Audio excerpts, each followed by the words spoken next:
Nelson Chamisa oneka kuti chibaba aiwa ZANU-PF yochizooneka kuti aiwa ZANU-PF inoabusa opposition yenyika yeZimbabwe nekuda kwezviitiko zvaitika muSouth Africa zvaita kuti vanhu vabve vakombea necontrast vakaona kuti aiwa opposition yemuSouth Africa inotobatwa sezai, inototiitwa zvakanaka ezvikombe sezvinoitwa muZimbabwe. Saka pina mashoko abuda tagomzara nhasi lotibva subscribe like kuti on the bell icon.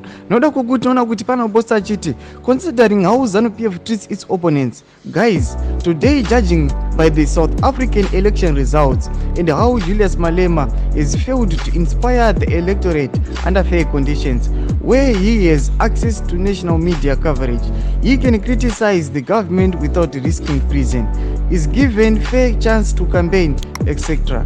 Can we now agree that Nelson Chamisa Chibaba, Chima opposition in the SADC region, sitting at the coolest 44% by ZTN reports?